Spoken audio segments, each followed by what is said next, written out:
we're very happy this evening to have 4 representatives from groups around the world who are fighting similar battles.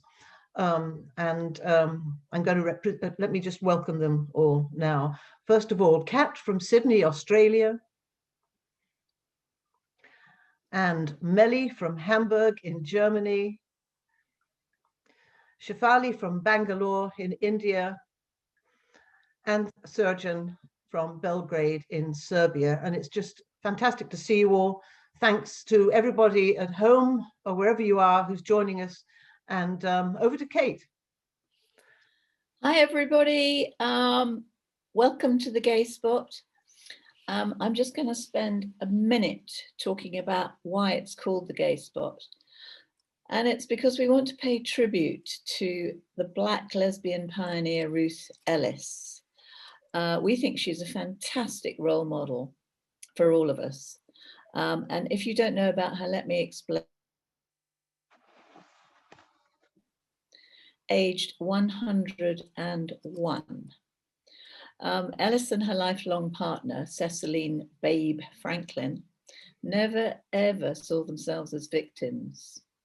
They loved life and lived it to the full, so much so that from the 1940s to the 1960s, their house in Detroit was a refuge for others, known as the Gay Spot.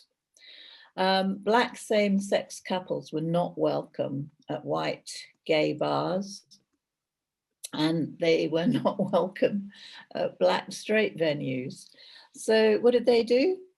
These 2 amazing women opened up their home so that LGB people could dance, sing, and socialize.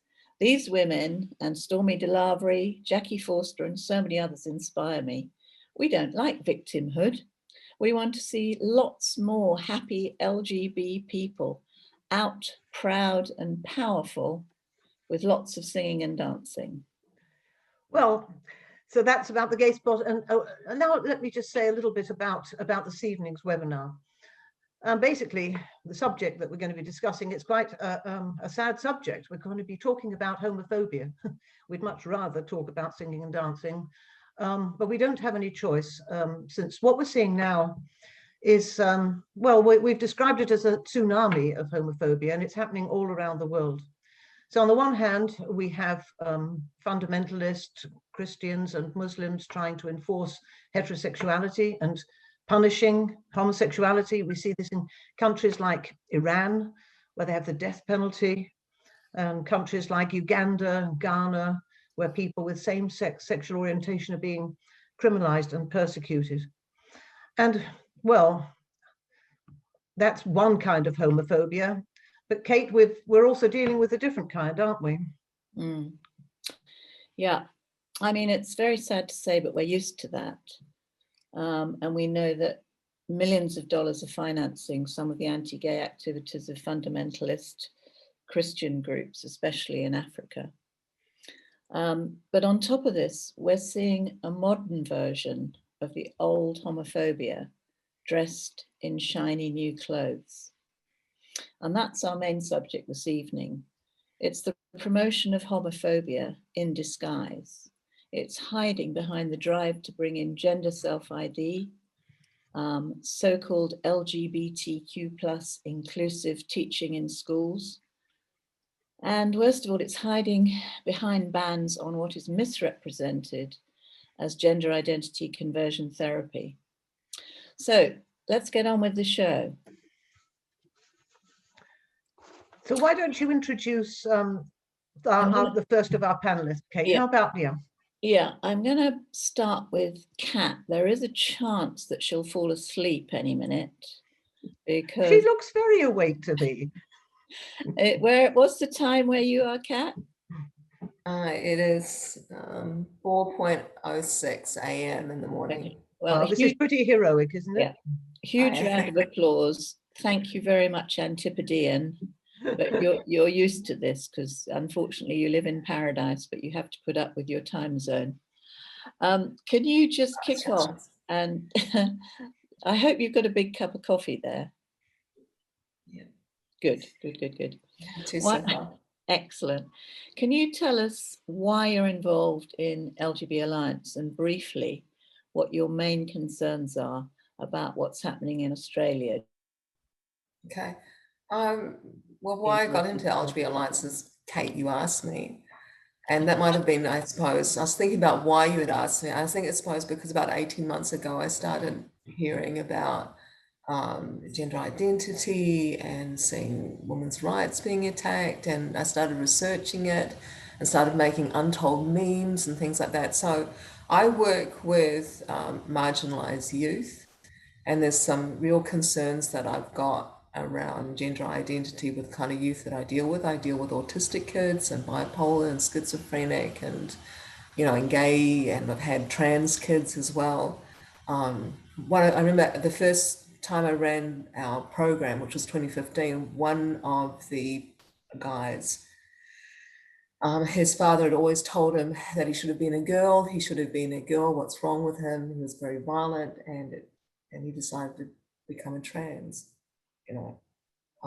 And he also found out just recently, about a couple of months ago, he told me that he was diagnosed as autistic, you know. So yeah, I got involved with because I wanted to do something, and those are the kind of reasons that are driving me.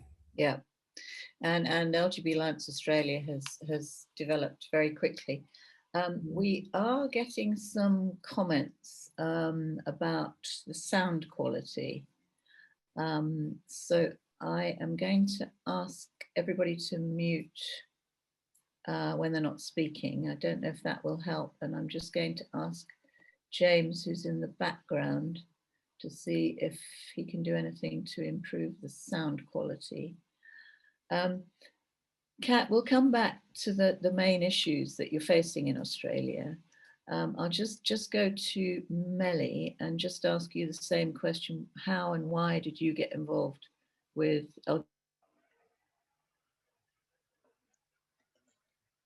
Kate is also having a few sound problems this evening. She's in a room where it sometimes cuts out a bit. But anyway, Melly, so tell us how you got involved with LGB Alliance. Yeah, I got involved in gender identity theory approximately 1 year ago when the conflict around J.K. Rowling arrived at my Twitter timeline. Until then, I had mostly been obsessing around that certain woman and gay hater occupying the White House for 4 years, and my main interest had really become US politics. But last year, then I quite suddenly realized that there was another source of authoritarian activity against women and especially lesbians. And that source was or were the very organizations that I thought were fighting for people like me, organizations that I assumed defended the rights of same-sex attracted people. Yeah. I had been living in the countryside for more than a decade, so it took me a bit longer than, for example, gays and lesbians in Berlin or in other big cities to observe that more and more people came from the opposite sex, visited lesbian and gay venues, and started to behave not as guests anymore, as they did in the past. Yeah, it's interesting, isn't it? That I think a lot of people have become aware that gender identity, that there are problems with women's rights, but they don't immediately realize that there are problems with LGB rights, and especially lesbians, I think, have been suffering from this. How would you see that, Shefali? Tell us a little bit about how you got involved. You're in this southern India, aren't you? Yes, I'm in the city of Bangalore. So I've always been interested in women's rights. I studied law to work with victims of domestic violence. And this is an endemic problem in India.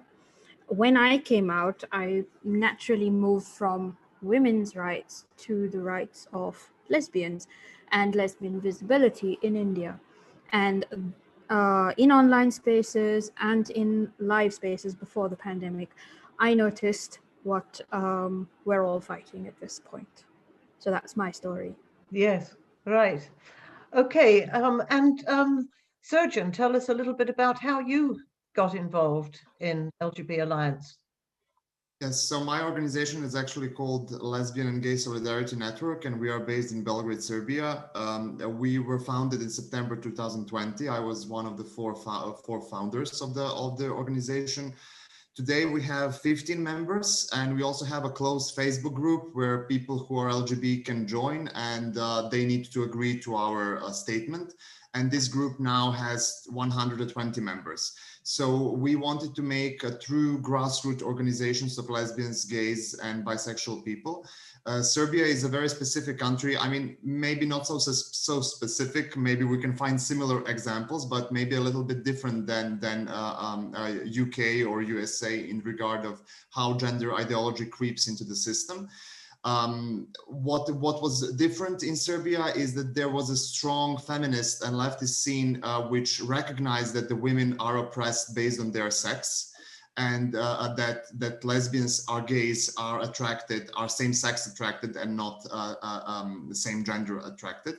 And in this situation, we felt the strength to try to form a grassroots organizations which will try to be a mass organization of lesbians and gays and bisexual people, and which will try to represent their interests, so the interests of ordinary gays and lesbians, because we believe that ordinary gays and lesbians, which have same problems as the majority of people, which are worsened because of the homophobia, cannot find themselves represented by organizations which profess gender ideology. So, Judge, I just want to ask you briefly, Surgeon, do you have two different words for sex and gender in your language? Yes, very similar to that's interesting, because I think, you know, that, and I always ask this to different countries, because it's very interesting that in some countries they don't have two different words, and that creates a different kind of confusion. But anyway, so that's interesting. Kate, back to you, and let's go on and look a bit at the activities. Yeah, I think we've been having in the UK a lot of discussion recently about a new campaign, which timing-wise was very interesting. It was launched after the Keira Bell judgment. And suddenly, for people who don't know, the Keira Bell judgment said that kids under 16 were not able to decide to take puberty blockers, that they couldn't give informed consent. So immediately after that, a ruling came through, although it is going to be appealed. A coalition was formed to ban conversion therapy. And what we know from other countries like Canada, Australia, is that the real purpose of banning conversion therapy is not because gays and lesbians are jumping up and down and saying, this is wicked, this has to be banned, because it's been illegal for therapists since, you know, 1960s. What it shields is yeah, we've got, so Kate's got a slight sound problem. I think the problem is when you add gender identity to this conversion therapy, you get something quite different. And I think Kat's going to tell us about that, how that's worked in Australia.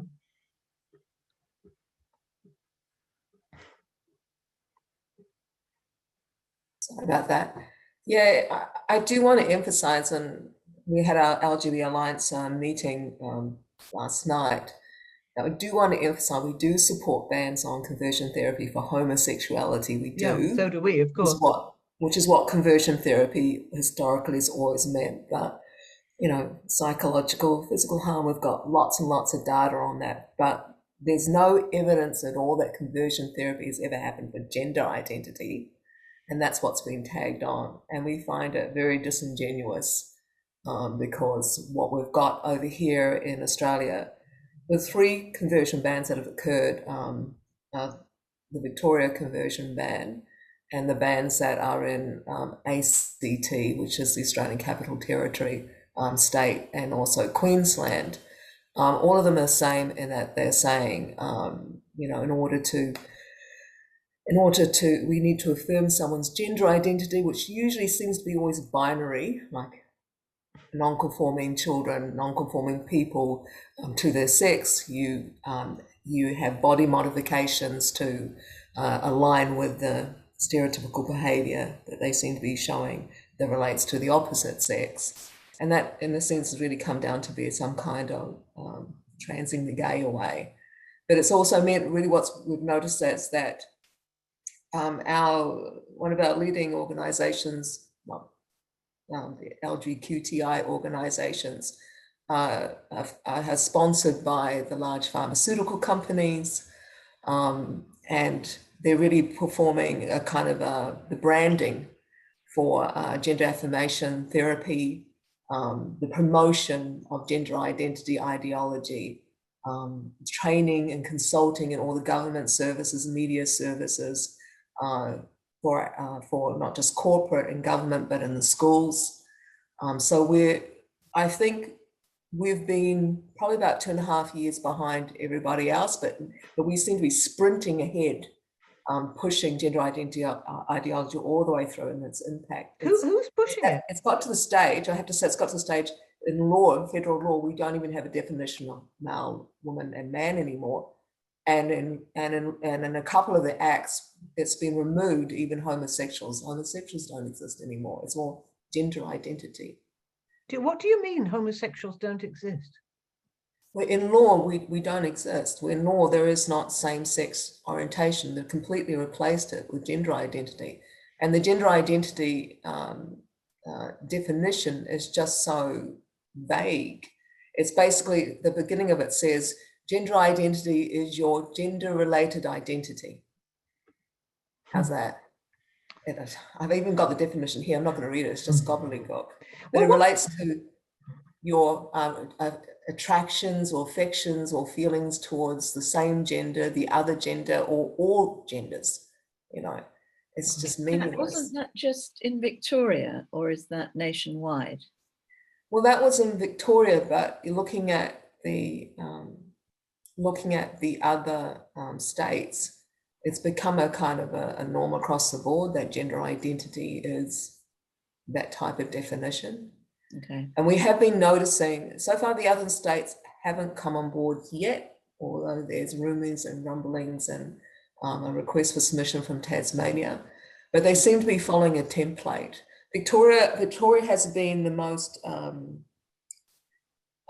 virulent, as it were, with punishments, been up to around $250,000, 10 years fine for in any way suppressing one's gender identity. Could you explain what this has meant for the profession of psychotherapy, or what it means for the profession of psychotherapy in Victoria? It's not just Victoria. I got to make a state that people seem to be focusing on Victoria, but we've got 3 states, and all of them have got their particular nasty little quirks, as it were. So, for example, in Queensland, and I hope I won't be corrected, but in Queensland, one of the other states is that you've got a kind of a blanket suppression of the health practitioners, your doctors and your psychologists, etc., in any way that they suppress the gender identity conversion therapy. So there has been a heavy chilling effect across the board. When I was talking to some health practitioners late last year, they were saying they're not wanting to take any young people with gender dysphoria. It's too risky. They have a particular psychological association that's got 9,600 members, and forgive me at this time of night, I can't remember the full title of the name, but they spoke against this as well, and they were completely ignored about the impact that this would have. In the Victoria state, it's kind of almost the reverse.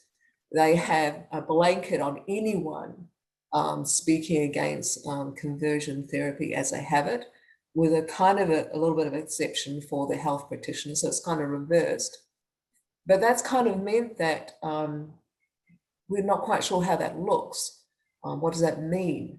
And this includes parents as well.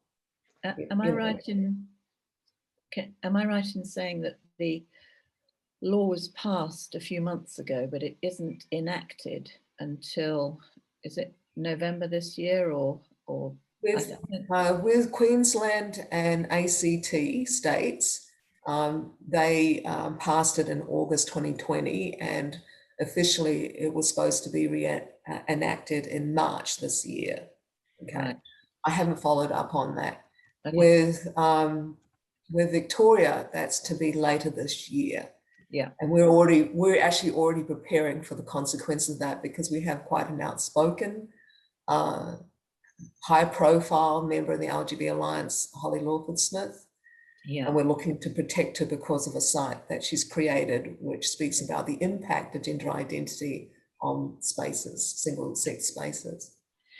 Yeah, so I think just sort of in very simple terms, what it means, as I understand it, and I read the Change and Suppression Act, which made my hair stand on end. And fundamentally, if you're a child who thinks you're the other sex, and you go to a therapist and say you think you're the other sex and you're 12 years old, there is no question of mutual therapy.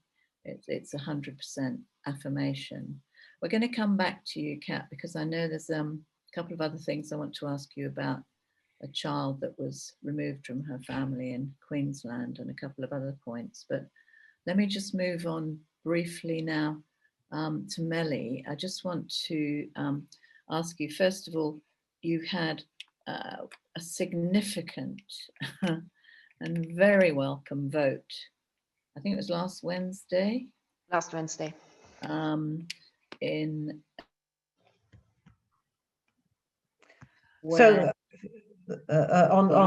rejection of self-ID. Can you tell us how that went, Melly? Yeah, we had actually two parties introduced their own laws, but they were quite similar, with one very interesting, crucial differentiation. Maybe I have time to explain that later on. Both basically aiming at self-ID or paving the way for 14-year-olds or older to determine or to change the sex marker in all their basic documentations.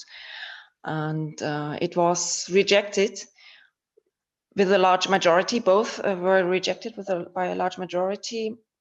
But all of us being against self-ID, we were very cautious to celebrate, because it was basically a strategic vote of the ruling coalition.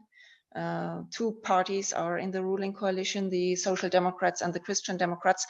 And the Social Democrats, nobody knows exactly how they are, what their opinion is in detail, but they made a block vote because they didn't want to risk the coalition, to break the coalition over this issue.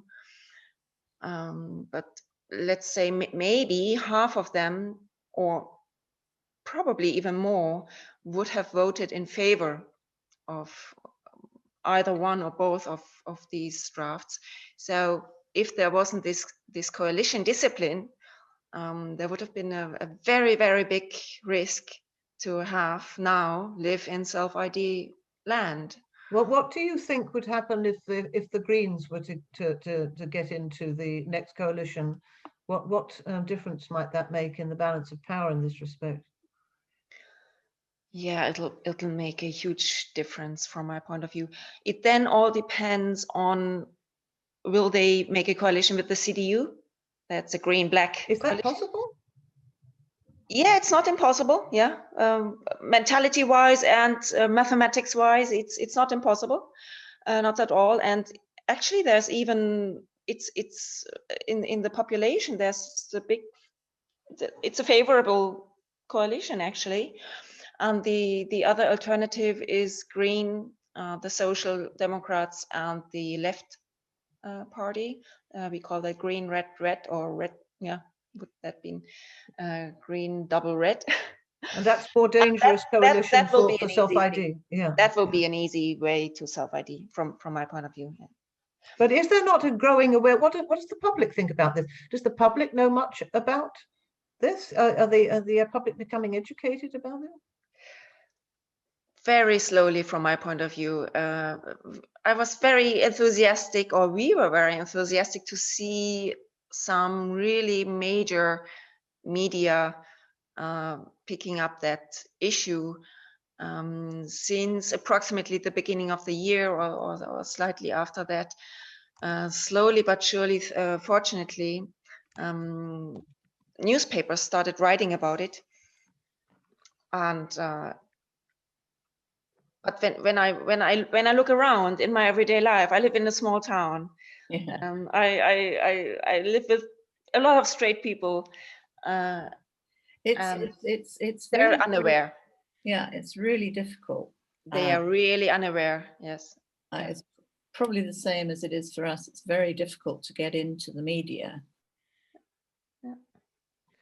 Yeah, and we had a question actually, which is not really about Germany, but it's that somebody has said that gender ideology is so deeply woven into the system in Germany that it's part of teacher training. You would agree with that, Melly? I'm not a teacher myself, but I have a little bit of insight as well, and I see it. It's really fascinating to see, for example, with the modernization of some drafts in the authorities, where in the old part we see something with boys and girls, something, and now it says something with all sexes, etc. So these are the little things that all probably will skip everybody's attention, but people like me, I would say, wow, what's going on?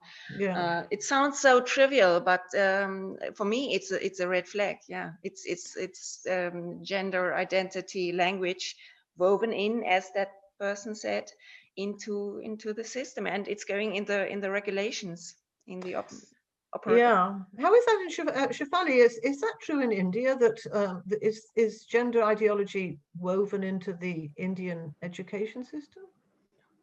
No, not really. No, we have very minimal sex education for one thing. If you're in the public school system, there's no sex education at all. Definitely not about gender identity. Gender identity in India is at the moment a luxury belief.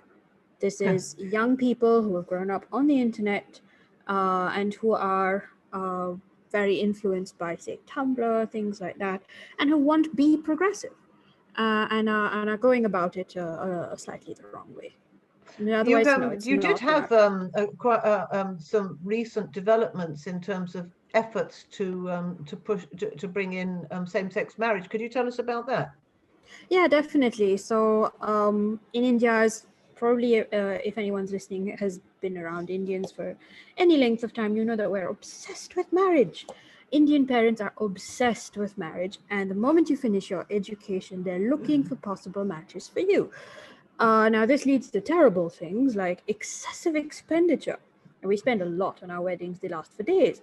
Horrible things like child marriage, which have increased during the lockdown.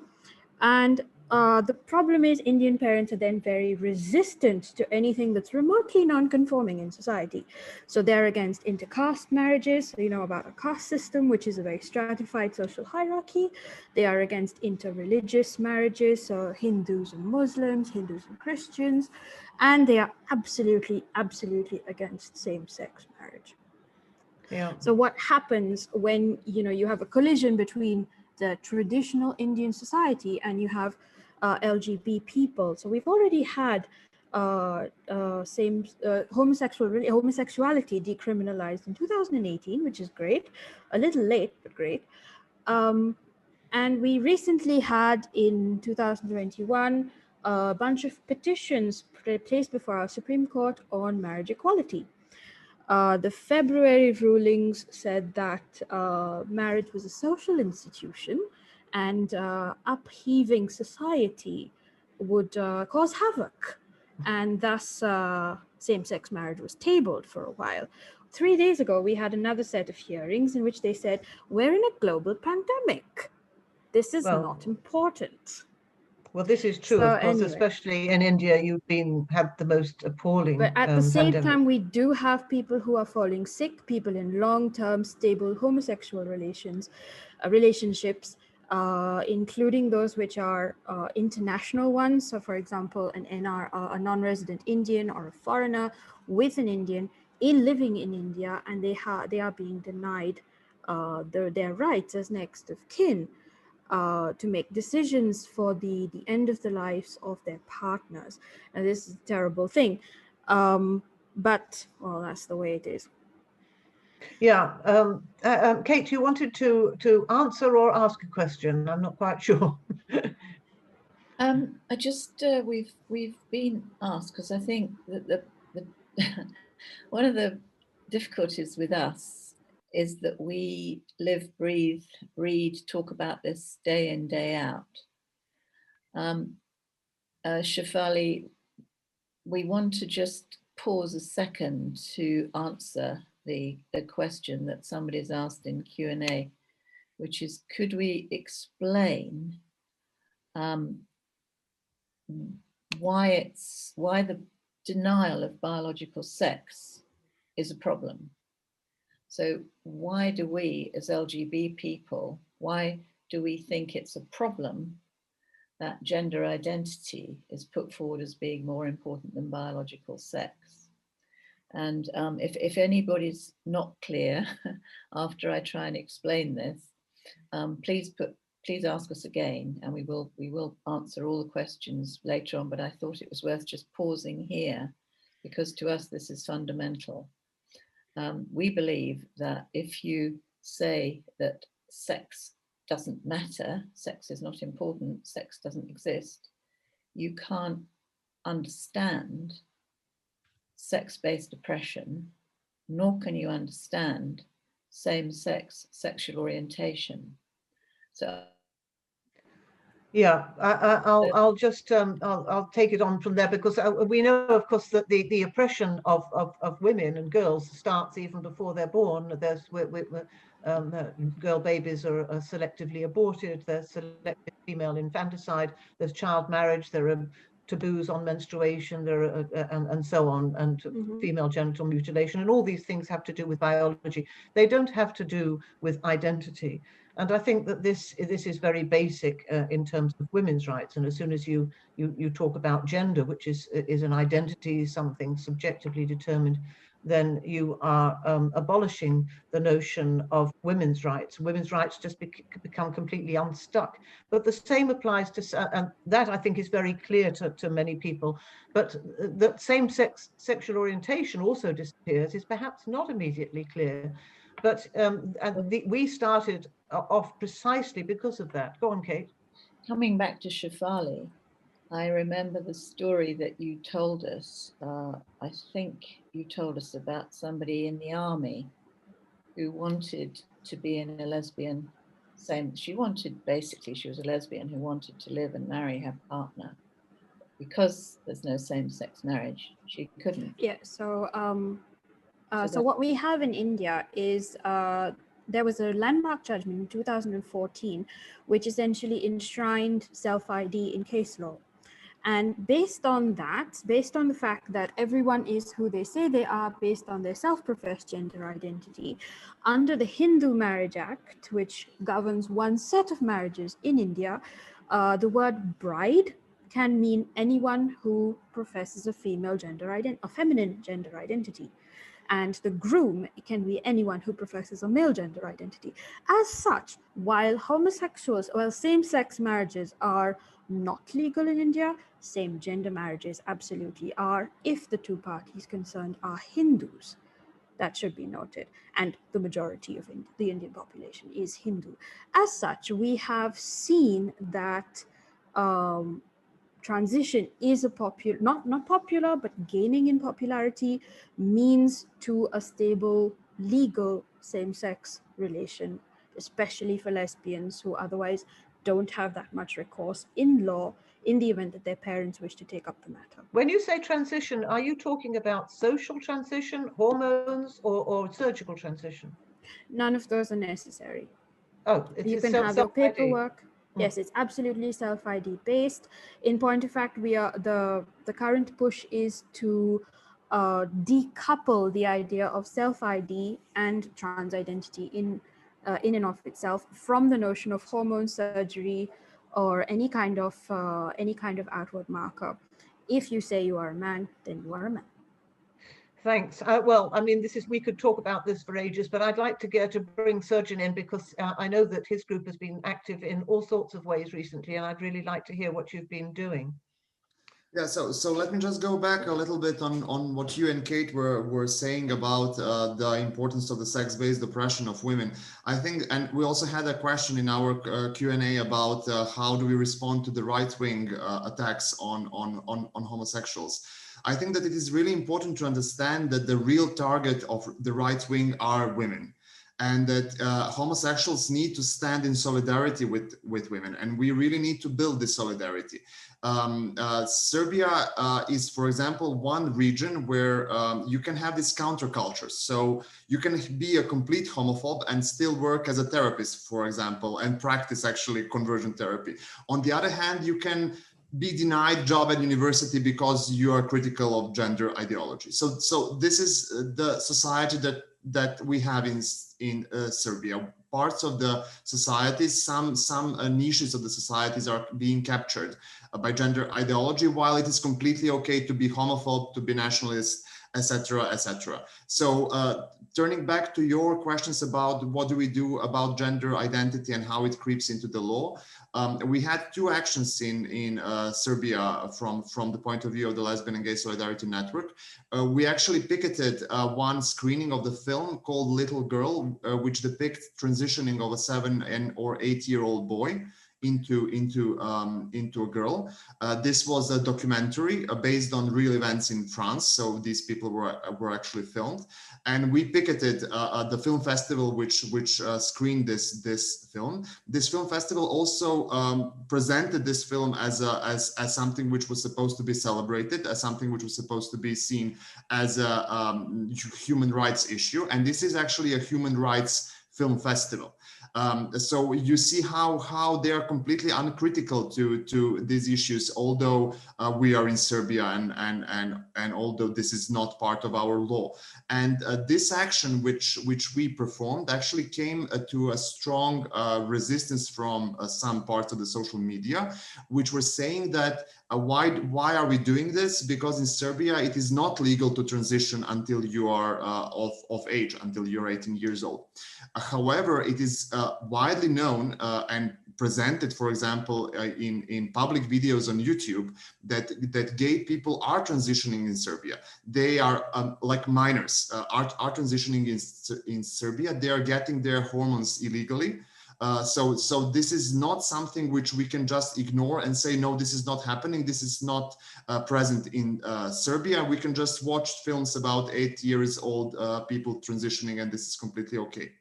The second thing that we did was to write an open letter together with a women's organization called Women's Solidarity against one biology textbook for a primary school, which introduced gender identity into the curriculum of primary school without any deep explanation what should it be. It just said that there is such a thing as gender identity, and that it is separate of what they called sex identity, which is again a very interesting concept to introduce to a 10-year-old. So although we see that a gender ID and self-ID is still not part of the Serbian law, it is completely obvious that it is creeping in a particular niches of the society and a particular parts of the society which are being completely susceptible to this. And I think that the problem here is how to fight homophobia at large if you profess gender identity. I think that this is simply a conflict that you cannot resolve on ideological level. We had a scandal a few days ago or 1 week ago in Serbia. Our ambassador in Poland signed a petition against persecution of LGBT people in Poland, together with 40 or so more ambassadors from all around the world, usually mostly from the member states of the European Union. And this ambassador was revoked to Serbia, so his position is being cancelled. Serbian well, wait a minute, sorry, Sergeant, I don't think we're quite understanding what you're saying here. Okay. What happened to him? I didn't understand that. So the Serbian government revoked the ambassador to Poland because he signed a letter condemning Polish government because of the treatment of the LGBT issues. And what I want to say is that in the statement that the Serbian government made, the Serbian Minister of Foreign Affairs, he said that although Serbia is doing everything that it can for LGBT rights in order to build a nice picture of itself in the West, we cannot jeopardize our relations with Poland and the rest of the Eastern Europe because of this. And here we actually see how the whole motivation of the ruling elite and of the state apparatus in Serbia is not sincere. They are basically promoting LGBT rights only because of the Brussels and only because of the negotiations with the EU. Oh, yeah. So can I just stop you for a second? Do you have same-sex marriage in Serbia? No, the law is being in preparation. It should be voted in this year, but this is still quite not sure. So we are hearing different things from different parts of the government. So the president said that this law is unconstitutional, and the government said that they will introduce this law. The problem with this law, for example, is that even if it is introduced, it will not come to power for a whole year. Okay, thank you. I just want to, by the way, I mean, I thought it was very interesting how Sergeant has sketched that there are different parts of Serbian society in which people can believe different things. I actually live in Amsterdam in Holland, and I can tell you that the view of gender identity in Holland is so confusing. I mean, I read an article today in which the journalist explained that on the one side, you have conservatives and anti-feminists who don't like gender and don't like gender identity. And on the other hand, you've got feminists and gender campaigners, and they see everything in terms of gender. And this was so completely unlike anything that you know. I wrote to him and I said, I need to explain things to you because this makes no sense at all. Anyway, that was the view briefly from Holland. But let's go back to Kate. What should we go on to? Yeah, I'm hoping that my sound will last for a minute or two. I just want to go back to Australia again. It's quite obvious that we haven't got enough time to get into as much detail as we'd like with each of you. We probably need an hour per country. But Kat, just take us back to Queensland and that case of the child, a bit like Canada, where a family was broken up based on the parents not believing, I think, in gender identity theory. So in Queensland, what we had is a young girl on the spectrum. They had moved home. She had been having difficulty with settling into the new place. From memory, Bernard Lane from The Australian, who's been fantastic, by the way, he really has been the only media outlet pushing what's been happening in Australia around gender identity and sex orientation, etc. So this young girl, it seems that she got involved in an internet social group, and they basically sold her the idea that really the solution to her problems was that she was a boy. I don't know, but it appears that she was coached a bit to say that if she wasn't allowed to become a boy, which was basically double mastectomies, etc., that she'd commit suicide. So one day the parents, what they found at the door is policemen who took away the girl, 14 years old. What's shocking, there's many things shocking about this. What's shocking is that we seem to be asleep in Australia, that this is happening underneath our noses. You know, there's a whole number of things, not just that Queensland thing, but in New South Wales, we've got Bulletin 55 that if a child, for example, wants to identify as the opposite sex, and it's considered that the parents might be against that, they're not told. There's been coaching, there's been gender identity ideology that's been pushed in the schools, There's been stuff that seems to be taught that's got nothing to do with the traditional sex education, or the mechanics of what happens, periods, etc. I remember when I was growing up, I was going through different homes, so the only sex education I got was from school, but it had nothing to do with the mechanics of sex in terms of like how to do it, but it was just what happens when you grow up. But let me just reassure you that you say Australia's asleep. Yeah. This is not. I mean, I think it's one of the things we want to move on to in the last few minutes of this session. Is that it's happening in every single country. Everyone's asleep. And we globally are the disruptors. Every time there's an LGB Alliance, we're saying no, we don't believe in this LGBTQ gender ideology. So don't beat yourself up about Australia. I know, we're not too worried, because even though we didn't officially start to march, we got action in October, that we've been in the news outlets. We've had about 5 TV shows around this representing LGB Alliance members. We seem to be pushing it, and we are, on the bylaw, we are getting MPs asking and querying, so much so that as an organisation, we're looking to set up a repository for media and for the MPs on exactly what's going on, what laws are being broken. The groups have been pushing it, how they're breaking the law, what they're pushing, what's coming into the different documentations that's going through. So even though it's a short period of time, we are making a difference, I think. Yeah, and I'm not remotely surprised. And I know there's a lot more to come from your group, which is very solid. And Melly, you know, I'm not sure whether Germany has these extreme examples yet of children being removed and parents not being told about their children.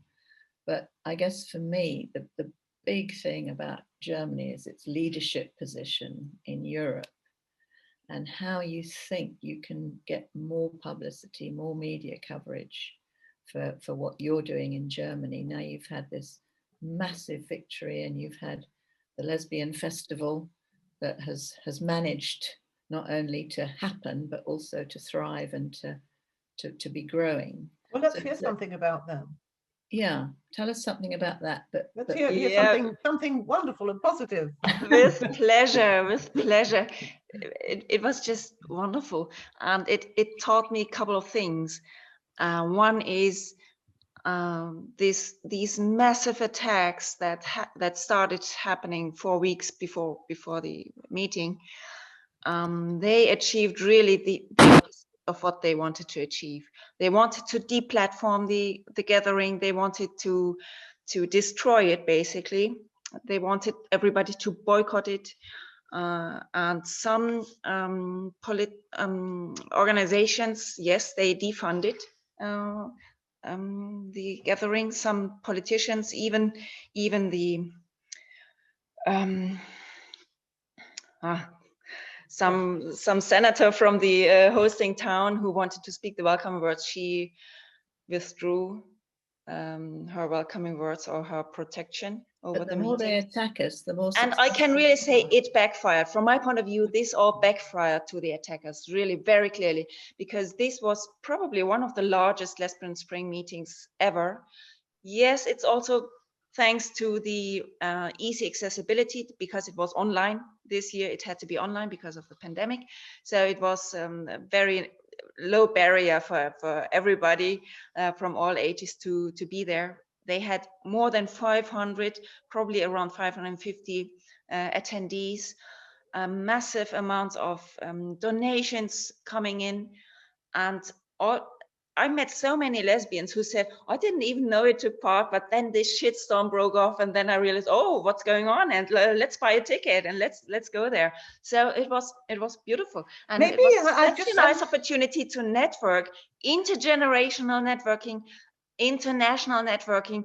We're all so motivated and we're all so inspired. It was so diverse. And, you know, this trans issue was just a small part of what was going on there. It was just lesbian culture This is wonderful, and I just had a little inspiration here that what we need, because one of the things we want to do is to find out how we can share our ideas and move forward and create this global network that's gradually arising.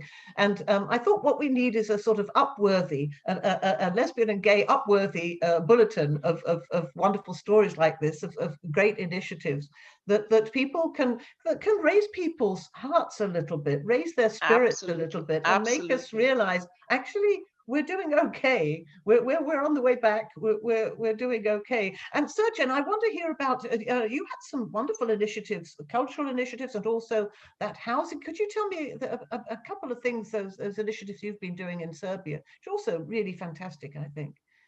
Yes, so our main activity is our campaign against homelessness for young adults, which are LGB and which are usually thrown out of their homes by their parents because of homophobia. So we try to provide them some kind of refuge and some kind of a help in this turbulent times in their lives to build their lives from anew, or to be in a safe position that they can negotiate with their families on a good terms how to move on. So this is something that we really want to invest our group in, because we think that this is one of the main, or even maybe the main problem of LGBT population in Serbia. So homophobia is everywhere, and first and foremost, it is still unfortunately in the families, and families are supposed to be helping you with your growing up, with your finishing your studies, finding your flat, your job, etc. And if this support is lacking, and in many cases it is lacking, then somebody needs to help you, so you don't. Yeah, and you funded this through crowdfunding, didn't you? Yes. Yeah, which is just amazing. So I mean, I think initiatives like this fantastic lesbian festival, this wonderful initiative to help homeless young lesbian and gay people, these are inspiring. So yeah. I mean, let's think. How can we? And I'd like to ask each one of you, because we're moving towards the end of our hour. How do you think we can best share good practice? And this, we can link this in with one of the questions we've had, which is how do you get through to someone? How do you get through to young people who are absolutely convinced that that you must not discuss any of these issues? I mean, can we combine those two things and find best practice, a way that we can combine our forces and increase our strength in that way? I'd like to go to Kat first. What do you think? What do you think we need to share to move forward? Why are you laughing? You think it was a very confusing question, wasn't it? Well, it's just one of the things that we've been discussing. How do we get through? How do we break through? I mean, one of the things we're thinking about doing is actually engaging older lesbians, because it's such a change in culture. You know, when I was younger, there were many lesbian activities, many gay activities. There were places to go. It was vibrant. It was fun. It was youth. There was wild parties. I'm not going to go into what happened, because they're incredibly wild parties. And none of that is there for the younger generation. We were thinking maybe we can bring up these stories and say, this is what you've got now, which is basically nothing. You can't meet, you can't, there's no lesbian places anymore. There's no gay clubs, there's nothing. But this is what we did. This is what happened. We're much wilder than your generation. And okay, that's great. So there's lesbian history. From Melly, we had lesbian presence. From Kat, we're getting lesbian history. Shefali, what do you think we need to share in order to lift our spirits and widen our network? I have no idea. Currently, we're in the pandemic, and in India especially, there's absolutely nothing that we can do at the moment except sit on social media and attempt to wake people up. But okay, well, we'll come back. My worldview is a little closed at this point. Yeah, I can understand that. The view from India is a bit bleak at the moment. And Serjan, you also wanted to share cultural initiatives, didn't you? Yeah, sure. So what I can disclose now is that actually this year, first week of August, we are also planning a small LGBT camp. So camp of our organization, and I invite people to apply to join our Facebook group and to send us their messages that they want to come with us. I think that it is really important to take over all the issues which are important for LGBT communities. So not to discuss only trans issue or self-ID issue from the point of view of sex, not gender, but actually to discuss all the issues which are important for LGBTs, from our movies from the 60s, from our books and our novels. Everything which comes from our history is about same-sex attraction and not about same-gender attraction, and we need to come back to it from this lens. And coming back to our roots, is that's really what Kat was saying as well. Sorry, you, Sarah, and I cut you off. I think that it's really important to build a basic solidarity between lesbians and gays. This is sometimes something that we take for granted, but our experiences are sometimes very different, and we need to come together and we need to understand our different, what is different and what is the same, and our political struggle is the same.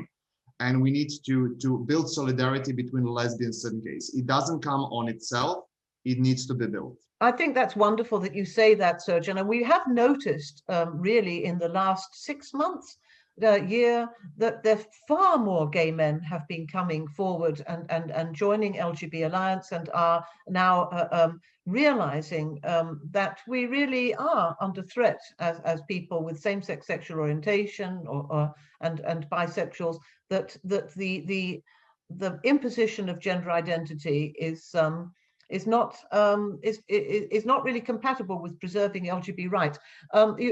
Kate keeps telling me I have to look at the questions, but I thought, what questions? Well, this is an interesting question. What can we do to get the message out that reassures people that their same-sex attraction is not bigotry? I mean, it's a horrible thing that we have that anybody thinks same-sex attraction is bigotry. Who would like to answer that really quite sad question, the idea that same-sex attraction is seen as bigotry and genital fetish and all this nonsense? Yes, Kat. It's just propaganda.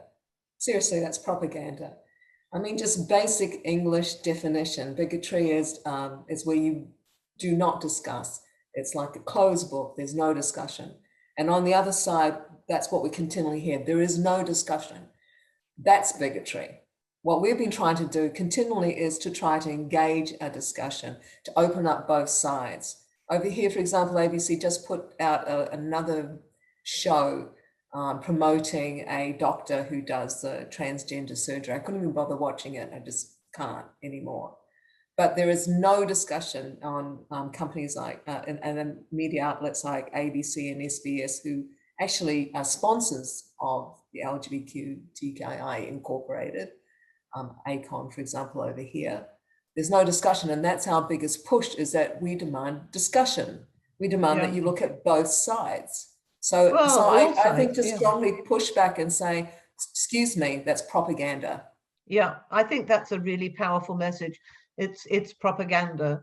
And, we saw with the 60 Minutes, first time, actually, a program in the United States was aired a couple of days ago, telling the stories of a number of detransitioners whose stories are their stories. They are people's personal stories that, they have to be respected. And yet the answer of the gender identity campaigners was to try to stop these stories being told. And can you share that too? Can you put that up on Discord or something? I would love to see that. It was really a groundbreaking, even though there were lots and lots of people on the other side. I mean, it was quite an unbiased program, because it showed that on Facebook and Twitter, we will, so it's available publicly. Yeah. There's one other question I want to try and squeeze in. I can see that one person who's watching is a grandmother of a 23-year-old who's convinced that they are non-binary and won't have any truck with it. How do we cope with that discussion? Very, very briefly, I would recommend you watch Dysphoric, which is on YouTube Vaishnavi Sundar's film, where there is, I can't remember whether it was Lisa Marciano or somebody who was talking about this very subject. What do we do with young people and young adults who firmly believe all of this stuff? So my memory is that she said that the main thing is to be completely accepting and love your child. And I'm going to wait. It's all right, Kate. You just broke off briefly, but carry on.